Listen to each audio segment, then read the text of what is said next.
இயேசுவில் பிரியமான சகோதர சகோதரிகளே, இன்று ஆண்டின் பொதுக்காலம் 21ஆம் ஞாயிறில் நாம் அடியெடுத்து வைக்கின்றோம். கடந்த பல வாரங்களாக, சில வருடங்களாக இறைவார்த்தை முழக்கம் சேனலில் வருகின்ற மறையுரைகளை கேட்டுக்கொண்டிருக்கின்ற ஒவ்வொரு சகோதரனுக்கும் சகோதரிக்கும் எனது வாழ்த்துக்களும் பாராட்டுக்களும். தொடர்ந்து கேளுங்கள், தொடர்ந்து சிந்தியுங்கள். நாம் அனைவரும் ஒரு குடும்பமாய் இந்த இறை வார்த்தைகளை சிந்திப்போம். மேலும் இதனை இன்னும் பிறரோடு பகிர்ந்து கொண்டு உங்கள் குடும்ப உறுப்பினர்கள், நண்பர்களுக்கு பகிர்ந்து என்னுடைய சேனலை சப்ஸ்கிரைப் செய்து கொள்ளுமாறு அன்போடு கேட்டுக்கொள்ளுங்கள். அன்பிற்குரியவர்களே, இன்றைய நாளில் நமக்கு கொடுக்கின்ற சிந்தனையானது இறைவன் தருகின்ற மீட்பு யாருக்கு?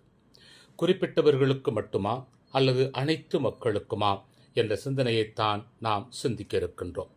அந்த மீட்பை நாம் எவ்வாறு பெற வேண்டும், பெற முடியும் என்பதையும் சிந்திக்க இந்த வாசகங்கள் நமக்கு அழைப்பு விடுக்கின்றன.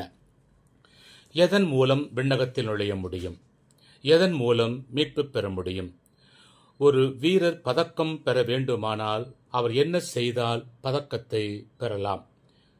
இதுதான் இன்றைய சிந்தனையாக நமக்கு இருக்கின்றது. அன்பிற்குரியவர்களே, சில நாட்களுக்கு முன்னால், சில வருடங்களுக்கு முன்னால் காமன்வெல்த் விளையாட்டு நடந்து முடிந்தது. பல போட்டிகள், பல நாடுகளின் வீரர்கள். ஆனால் வெற்றி பெற்றவர்கள் அவர்களில் 3 தங்கம், வெள்ளி, பித்தளை என்று 3 இடத்தை பெற்றவர்கள் மட்டுமே வெற்றி பெறுவார்கள். அல்லது ஒரு குழுவைச் சேர்ந்தவர்கள், 3 குழுவைச் சேர்ந்தவர்கள் வெற்றி பெறுவார்கள். இவர்கள் வெற்றி பெறவும் மற்றவர்கள் தோற்கவும் காரணம் என்ன? அவர்களின் அயரா உழைப்பு, அவர்களின் கடின பயிற்சி, அவர்கள் செய்த பல தியாகம், இவைகள் அனைத்தும் சேர்ந்துதான் அந்த வீரருக்கு வெற்றியை கொடுத்தது என்றால் அது மிகையாகாது. அப்படியானால் மற்றவர்கள் பயிற்சி எடுக்கவில்லையா? மற்றவர்கள் கடினமாக உழைக்கவில்லையா? மற்றவர்களும் உழைத்தார்கள், ஆம்.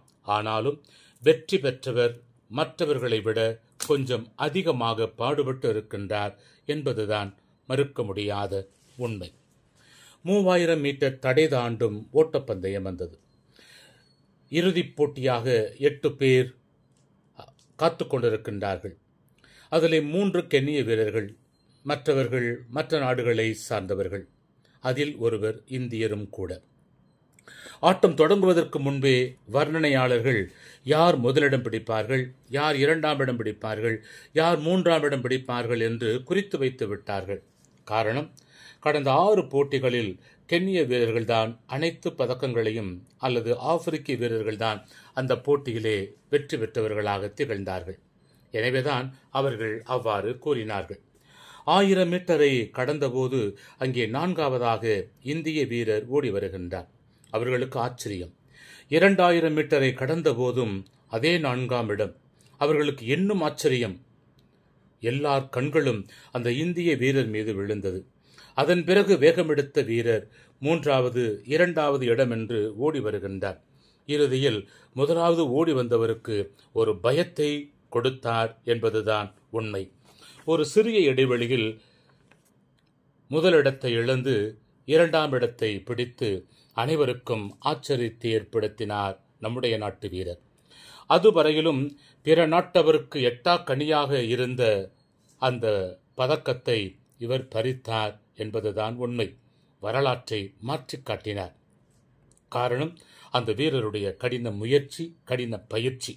அதற்காக அவர் எடுத்துக்கொண்ட அந்த குறுகிய வழி. அவர்தான் வெள்ளி பதக்கம் பெற்ற அவினாஷ் சாப்லே என்ற வீரர் 2022ஆம் ஆண்டிலே. இதனைத்தான் பல துறைகளிலும் பார்க்கலாம். விளையாட்டாக இருந்தாலும், வேலை வாய்ப்பாக இருந்தாலும், திறமையை வெளிப்படுத்துவதாக இருந்தாலும், பல பேர் போட்டி போட்டாலும் இறுதியில் ஒருவரே வெற்றி பெறுகின்றார். காரணம், அவர்கள் வாழ்க்கையில் ஒரு இலக்கை நியமித்தார்கள். அந்த இலக்கை நோக்கி பயணித்தார்கள். அந்த இலக்கில் வந்த தடைகளை உடைத்தெறிந்தார்கள். அந்த இலக்கினை அடைய அவர்கள் பலவற்றை தியாகம் செய்தார்கள். பல நிகழ்ச்சிகளை மறந்தார்கள். பல நாள் தூக்கத்தையும் அவர்கள் இழந்தார்கள். அகண்ட வாயில் வழியாக பயணிக்காமல் குறுகிய வழியினை அவர்கள் தேர்ந்தெடுத்தார்கள். அதனால் கிடைத்ததே அந்த வெற்றி கோப்பை. அன்பிற்குரியவர்களே, இதனையே இன்றைய 3 வாசகங்கள் மூலமாக விண்ணக வாழ்வு பெற ஒருவர் என்ன செய்தால் நுழைய முடியும் அல்லது யார் மீட்பு பெற முடியும் என்ற கேள்வி எழுப்புகின்றவர்களுக்கு இறைவன் தருகின்ற பதிலாக இது அமைகின்றது. மீட்பு என்பது இறைவனால் தேர்ந்து கொள்ளப்பட்ட மக்களுக்கு கொடுக்கப்பட்ட சிறப்பு ஆசீர்வாதம். அது யூதர்களுக்கு மட்டுமே உரியது, அது பிறருக்கு கிடையாது என்ற மனநிலையிலே யூதர்கள் இருந்தார்கள். இந்த கேள்வியைத்தான் நற்செய்தியிலும் முதல் வாசகத்திலும் வெளிப்படுத்தப்படுகிறது. முதல் வாசகமானது இறைவாக்கினர் எசாயா நூலிலிருந்து எடுக்கப்பட்டு இருப்பதை நாம் பார்க்கலாம். கிறிஸ்து பிறப்பதற்கு முன்னால் 540 ஆண்டுகளில் 47 ஆண்டுகள் அடிமைத்தனத்திலே வாழ்ந்து மீண்டும் எருசலேம் வருகின்றார்கள் அந்த யூத மக்கள். அவர்கள் அடிமைகளாக வாழ்ந்த காலத்தில் புறவினத்தாரோடு அவர்கள் திருமண உறவுகளை மேற்கொள்ளுகின்றார்கள். அவர்களுக்கும் பிள்ளைகள் பிறக்கின்றது. இப்போது அடிமைகளாக சென்ற இஸ்ராயல் மக்கள் தங்கள் புறவினத்து மனைவியரையும் அவர்கள் மூலமாக பிறந்த பிள்ளைகளையும் அழைத்து கொண்டு வந்தால் அவர்களை எப்படி ஏற்றுக்கொள்வது? இதுதான் அவர்களுக்கு இடரலாக இருந்த கேள்வி. எருசலேம் யூதர்கள் தங்கள் வாழ்க்கையில் எழுப்புகின்றார்கள். அவர்கள் கேள்வியானது, யாவே இறைவன் அவர்களையும் தன் பிள்ளைகளாக ஏற்றுக்கொள்வாரா? அவர்களுக்கு மீட்பு கிடைக்குமா என்பதுதான் கேள்வியாக அமைந்தது. இறைவாக்கினர் எசாயாவின் 3ஆம் பகுதியான அதிகாரம் 56 முதல் 66 அதிகாரங்கள் இதற்கான விளக்கத்தை தெளிவாக கொடுப்பதை நாம் பார்க்கலாம். இன்றைய வாசகம் இப்பகுதியிலிருந்து எடுக்கப்பட்டிருக்கின்றது. இறைவன் யாவே அனைவருக்கும் இறைவன். அவரிடம் பாகுபாடு வேறுபாடு என்பது இல்லை. யூதர்களை என் இனமாக தேர்ந்து கொண்டாலும் மீட்பு என்பது அனைவருக்கும் உரிய ஒன்று என்ற செய்தியினை மிக தெளிவாகவே இறைவாக்கினர் மூலமாக இறைவன் எடுத்துரைக்கின்றார். அவர்கள் மீட்பு அடைவது மட்டுமல்ல, அவர்களை என் வார்த்தையை அறிவிக்கும் தூதுவர்களாகவும் அனுப்புவேன் என்கிறார் ஆண்டவர். எசாயா 66 அதிகாரம் 18-19 வசனத்திலே பார்க்கின்றோம். பிற இனத்தார் பிற மொழியினர் அனைவரையும் கூட்டிச் சேர்க்க நான் வருவேன். அவர்களுள் எஞ்சி இருப்போரை மக்களினத்தாரிடையே அனுப்பி வைப்பேன். அவர்களும் என் மாட்சியை பற்றி மக்களினத்தாருக்கு எடுத்துரைப்பார்கள் என்று இறைவன் இறைவாக்கினர் மூலமாக கூறுவதை காணலாம். யூத மதத்திலிருந்து பிறந்து குருக்கள் குடும்பத்திலிருந்து குருக்களாக ஆனால் மாத்திரமே கோவிலுக்குள் சென்று இறைவனுக்கு பலி ஒப்பு கொடுக்க முடியும். மற்ற மக்களுக்கு அது ஒரு கனவாகவே இருந்தது. யூதர்களாக பிறந்தவர்களுக்கே இந்த நிலை என்றால் யூத மதத்தை சாராதவர்களுக்கு எப்படி சாத்தியமாகும்? ஆனால் இறைவன் அந்த தடையை பழைய ஏற்பாட்டு காலத்திலேயே உடைக்கின்றார். எல்லோரும் குருக்களாக உயர முடியும், இறைப்பணியை செய்ய முடியும் என்பதை மிக தெளிவாக இறைவாக்கினர் மூலமாக எடுத்துரைக்கின்றார். இன்றைய பவுலுரை பாடல் அழகாக கூறுகிறது. திருப்பாடல் 117, பிற இனத்தாரே நீங்கள் அனைவரும் ஆண்டவரை போற்றுங்கள். ஆண்டவர் நமக்கு காட்டும் மாறாத அன்பு மிகப் பெரியது. அவரது உண்மை என்றென்றும் நிலைத்துள்ளது என்கிறார் திருப்பாடலாசிரியர். யூத மக்கள் மட்டுமல்ல, புறவினத்தாரும் ஆண்டவரை போற்ற உரிமை உள்ளவர்கள், தகுதி உள்ளவர்கள் என்பதையே சுட்டிக்காட்டுகிறது. இந்த 2ஆம் வாசகமானது ஆண்டவரின் பயிற்சி எப்படி இருக்கும், எப்படி தன் பிள்ளைகளை வழிநடத்துவார் என்று எபிரேய நூலின் ஆசிரியர் கூறுகின்றார். குறுகிய வழியை தேர்ந்தெடுக்க வேண்டும், அதுவே நல்ல வாழ்க்கையை தரும் என்று கூறுகின்றார். தூய நல்ல வாழ்க்கை வாழ விரும்புவது என்பது சாதாரண விஷயம் அல்ல, அது எளிதும் அல்ல. அதற்கு நமக்கு நாமே பல கட்டுப்பாடுகளை விதித்துக் கொள்ள வேண்டும். அவ்வாறு கட்டுப்பாடுகளை வைத்துக் கொண்டால் மாத்திரமே ஒரு காரியத்தில் வெற்றி பெற முடியும். இன்று நம்முடைய பிள்ளைகள் அப்படிப்பட்ட சூழ்நிலைகளை எதிர்கொள்ள வேண்டிய கட்டாயம். எதனை படிக்க நினைத்தாலும் அதற்கு தகுதி தேர்வு என்ற ஒன்று இருப்பதால் பிள்ளைகள் அதனை அடைய பல முயற்சிகள் எடுக்கின்றார்கள். அப்படி எடுக்காமல் சோம்பித் திரியும் பிள்ளைகளை அவர்களின் பெற்றோர் நெறிப்படுத்துகின்றார்கள். இதனால் பிள்ளைகள் தங்கள் பெற்றோரை கொடுமைக்காரரைப் போல எதிரிகளாக நினைக்க ஆரம்பிக்கின்றார்கள். இதனால் தவறான முடிவுகளை எடுப்பதை நாம் பார்க்கிறோம். வாழ்க்கையில் வரும் துன்பங்களை, போராட்டங்களை எதிர்கொள்ள பயப்படுகின்றார்கள், கோழைகளாக மாறுகின்றார்கள். அவர்களுக்கு வாழ்வின் யதார்த்தத்தை உணர வைத்து நேரிய வழியில் கொண்டு வர வேண்டும் என்றுதான் இந்த 2வது வாசகம் கூறுகின்றது. ஆண்டவர் உன்னை கண்டித்து திருத்துவதை வேண்டாம் என்று தள்ளிவிடாதே. இன்றைக்கு பல பேர் இதனை விரும்புவது கிடையாது. ஆண்டவர் தாம் யாரிடம் அன்பு கொண்டிருக்கின்றாரோ அவர்களை அவர் கண்டிக்கின்றார். தண்டிப்பது கிடையாது, கண்டிக்கின்றார். எதற்காக? என் பிள்ளை சிறந்த பிள்ளையாக, சிறந்த மகளாக, மகனாக சமுதாயத்தில் மாற வேண்டும் என்பதற்காகத்தான். அவர் உங்களை கண்டிப்பது உங்கள் மீது அதிகமாக அன்பு கொண்டிருப்பதால் என்பதை இன்றைய காலத்தில் பெரும்பாலான பிள்ளைகள் மறந்துவிடுகின்றார்கள். இவ்வாறு திருத்தப்படுவது இப்போது மகிழ்ச்சிக்குரியதாக இல்லாமல் இருக்கலாம், துயரம் தருவதாக இருக்கலாம், வேதனை தருவதாக இருக்கலாம், மிகவும் கஷ்டமாக இருக்கலாம். ஆனால் இதில் பயிற்சி பெற்றவர்களின் வாழ்க்கையில் அமைதி, நேர்மை, உண்மையான வாழ்வு அவர்கள் பெறுவார்கள் என்பதுதான் உண்மை. இதுதான் குறுகலான வழி என்பது. இது குறுக்கு வழி கிடையாது அன்பிற்குரியவர்களே, மாறாக குறுகலான கடினமான வழி என்பதை உணர்ந்து கொள்ள வேண்டும். இதனைத்தான் முதல் வாசகமும் நற்செய்தி வாசகமும் நமக்கு கொடுக்கின்ற செய்தியாக அமைகின்றது. நற்செய்தியில் இயேசுவிடம் இருவர் கேட்கின்ற கேள்விதான் நம் அனைவருக்கும் மீட்பை கொண்டு வந்தது என்றால் அது மிகையாகாது. என்ன கேள்வி கேட்டார்கள்? இயேசுவே, மீட்பு பெறுவோர் சிலர் மட்டும்தானா? இதனை கேட்பதன் நோக்கம் என்ன? அவர் ஒரு தீவிர யூத கொள்கைகளை கடைபிடித்தவர். அவர் நினைத்தது இறைவன் கொடுக்கும் மீட்பு என்பது யூதர்களுக்கு மட்டும்தான், மற்றவர்களுக்கு மீட்பு கிடையாது என்பது அவரின் எண்ணம். அதே போலத்தான் இன்றும் நம் மத்தியிலே நம்மை விட்டு பிரிந்து போன சகோதர சகோதரர்கள், எங்கள் சபையில் மட்டுமே உங்களுக்கு மீட்பு கிடைக்கும், கத்தோலிக்கத்தில் உங்களுக்கு மீட்பு கிடையாது, நீங்கள் தவறான வழியில் போய்கொண்டு இருக்கிறீர்கள் என்று சொல்லி பல கத்தோலிக்க மக்களுடைய உள்ளத்தை காயப்படுத்திக் கொண்டிருப்பதைத்தான் அன்று சில யூதர்கள் செய்து கொண்டிருந்தார்கள். அவர்களுக்கு கொடுக்கும் பதில்தான் இடுக்கமான வாயில் வழியாக நுழையுங்கள் என்று இயேசு கூறுகின்றார். யூதர்களாக இருந்தாலும் புறவினத்தாராக இருந்தாலும் அனைவரும் இடுக்கமான குறுகிய வாயில் வழியாக நுழைய வேண்டும் என்பதையே இயேசு தெளிவாக கூறுவதை பார்க்கலாம். மீட்பு திட்டத்தில் யார் பெரியவர், யார் உயர்ந்தவர், யார் தேர்ந்தெடுக்கப்பட்டவர் என்ற கேள்வியே கிடையாது. இறைவனின் வார்த்தையை கேட்டு அதன்படி வாழும் ஒவ்வொருவரும் மீட்புக்குரியவர்கள் என்பதுதான் இயேசுவின் பதிலாக அமைகின்றது. எருசலேம் நகர் பல பெரிய வாயில்களை கொண்டதாம். அதன் வழியாக பல பேர் ஒரே நேரத்தில் போக வர முடியும். ஆனால் எதிரிகள் அந்த நகரை தாக்க வரும்போது எல்லா அகண்ட வாயில்களும் அடைக்கப்படும்.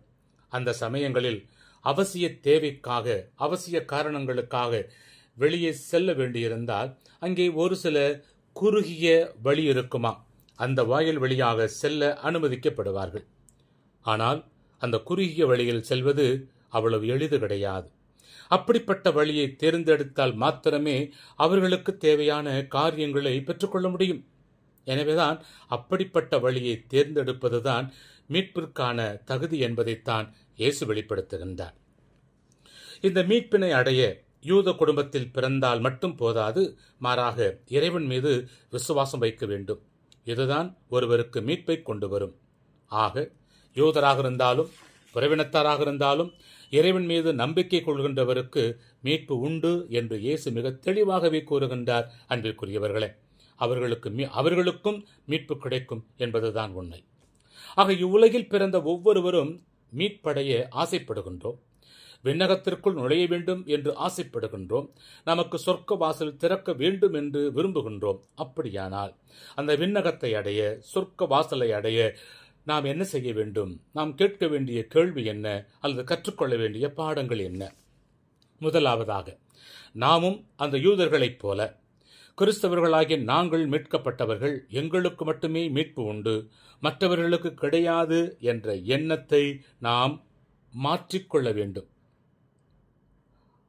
அவர்களுக்கு தகுதியில்லை என்று சொல்வதற்கு நமக்கு தகுதியில்லை என்பதை உணர வேண்டும். இரண்டாவது, நாங்கள் கிறிஸ்துவை ஏற்றுக்கொண்டதால் எங்களுக்கு மட்டுமே மீட்பு கிடைத்துவிடும் என்ற எண்ணத்தில் எப்படியும் வாழலாம், எதனையும் செய்யலாம் என்று நினைத்து கொண்டிருந்தால் நாம் அந்த வழியிலிருந்து மாறி வர வேண்டும். மூன்றாவது, நாங்கள் கிறிஸ்தவர்கள், நாங்கள் மீட்கப்பட்டவர்கள், நாங்கள் எந்த முயற்சியும் பயிற்சியும் கட்டுப்பாடுகளும் இல்லாமல் வாழலாம் என்று நினைக்கின்றோமா? அப்படி நினைத்தால் நம்மை நாமே ஏமாற்றிக் கொள்கிறோம் என்பதுதான் உண்மை. எந்த கஷ்டமும் இல்லாமல் நாங்கள் அகண்ட வாயில் வழியாக சென்று விடுவோம் என்று நினைத்துக் கொண்டிருக்கின்றோமா? அதுவும் தவறான உண்மை என்பதை மறந்துவிட வேண்டாம். அப்படியானால் நாம் தவறு செய்கிறோம் என்பதை உணர்ந்து நமது தவறான வழிகளிலிருந்து திருத்திக் கொள்ள வேண்டும் என்பதைத்தான் இன்றைய வாசகங்கள் நமக்கு சுட்டி காட்டுகின்றன. எனவே அன்பிற்குரிய சகோதரனே, சகோதரியே, எனக்கு மட்டுமே மீட்பு உண்டு, நான் மட்டுமே தகுதி உள்ளவன், தகுதி உள்ளவள் என்று நினைப்பது தவறு என்பதை உணர வேண்டும். அப்படியானால் மீட்பு என்பது நமக்கு மட்டுமல்ல, கிறிஸ்தவர்களுக்கு மட்டுமல்ல, அனைத்து மக்களுக்கும் உரிய ஒன்று என்பதை உணர வேண்டும். அவ்வாறு மீட்பு பெறுவதற்கு இறைவன் மீது அவர்கள் கொண்டிருக்கும், நாம் கொண்டிருக்கும் நம்பிக்கை, விசுவாசம் மட்டுமே போதுமானது என்பதை உணர்ந்து வாழ அழைக்கப்பட்டிருக்கின்றோம். எப்படி வாழ்ந்தாலும் மீட்பு கிடைக்கும் என்ற எண்ணத்தை விட்டுவிட்டு இப்படித்தான் வாழ வேண்டும், இப்படியாக இயேசு காட்டுகின்ற அந்த கஷ்டமான கடினமான வழியில் வாழ்ந்தால் மட்டுமே மீட்பு கிடைக்கும் என்பதை கற்றுக்கொள்ள வேண்டும். கஷ்டமில்லாமல் எதனையும் பெற முடியாது. இந்த உலகம் கற்றுக் கொடுக்கின்ற பாடம், படிப்பினை அதுதான். முயற்சி எடுக்காமல் வெற்றி பெற முடியாது. அதையும் நாம் பார்த்து கொண்டுதான் இருக்கின்றோம். இதையெல்லாம் உணர்ந்துதான் இயேசு நம்மிடம் எதிர்பார்க்கின்றார். இயேசுவைப் போல துன்ப துயரங்கள், போராட்டங்கள் வந்தாலும் அதையெல்லாம் அவர் சாதித்து காட்டி சாதனை வீரராக மாறியதைப் போல நாம் சந்திக்கின்ற துன்ப துயரங்களை கடந்து சாதிக்க முன்வர வேண்டும். அவ்வாறு பெறும் சாதனையை மீட்பு என்பதை உணர வேண்டும். அந்த மீட்பினை பெற அதற்காக நாம் உழைக்க வேண்டும். அவ்வாறு நாம் ஒவ்வொருவரும் இயேசுவின் மீது முழு நம்பிக்கை வைத்து அவர் தரும் மீட்பில் பங்கெடுப்போம்.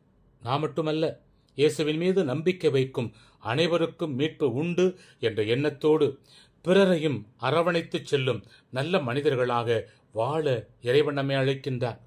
குறுகிய வழியில், அதாவது குறுக்கு வழியில் அல்ல, கடினமான வழியில் வாழத் தேவையான வரத்தை நம் மீட்பராம் இயேசு நம் ஒவ்வொருவருக்கும் தந்து நம்மை வழிநடத்த வேண்டும் என்று சொல்லி இந்த நாளிலே தொடர்ந்து நாம் ஜெபிப்போம்.